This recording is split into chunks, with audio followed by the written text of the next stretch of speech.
नमस्ते। श्रीमद् भगवद गीता जो श्री कृष्ण ने सुनाई थी अर्जुन को महाभारत के युद्ध के दौरान रणभूमि में।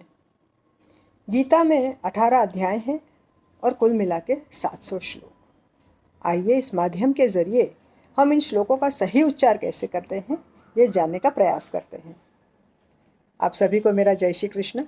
मैं हूँ सुनीता दिनेश शाह, भारत देश के मुंबई शहर से। जब हम संस्कृत के व्याकरण की बात करते हैं तो सबसे पहले आता है वर्णमाला। वर्णमाला में आप देखेंगे कि 5 वर्ग बनाए गए हैं और हर वर्ग में 5 वर्ण हैं। ये जो वर्ग बनाए गए हैं वो इस आधार पर बनाए गए हैं कि हम इनका उच्चार कैसे करते हैं। तो चलिए देखते हैं। सबसे पहला वर्ग क वर्ग, जिसे कहते हैं कंठ।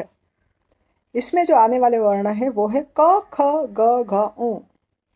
इसका जब हम उच्चार करते हैं तो हम हमारे कंठ से उच्चार करते हैं।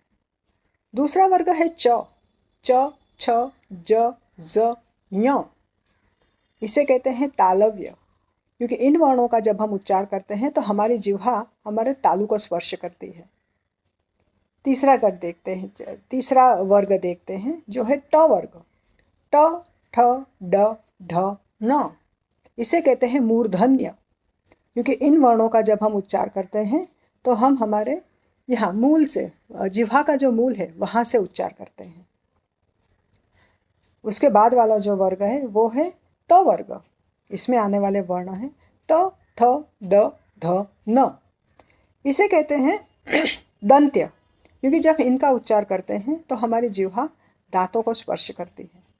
और आखिरी वाला वर्ग है प वर्ग। इसमें आने वाले वर्ण हैं प फ ब भ म। इसे कहते हैं ओष्ठ्य, क्योंकि जब हम इनका उच्चार करते हैं तो हम हमारे होठों का प्रयोग करते हैं। इसके अलावा एक विशिष्ट वर्ग है जिसमें आते हैं य र ल व श श स ह ळ क्ष त्र ज्ञ इत्यादि। इनके बारे में हम आगे चल के बात करेंगे।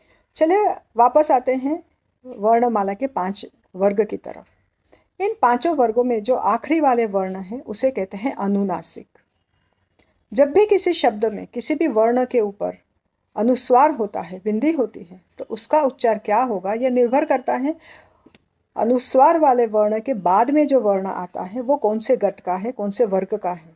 वो जिस वर्ग का होगा उसका आखिरी वाला वर्ण जो है उसका उच्चार हम अनुनासिक के तौर पे करते हैं। चलिए कुछ उदाहरण देखकर इसे समझने की कोशिश करते हैं। पहले लेते हैं क वर्ग का शब्द एक। जैसे एक शब्द हो गया संग।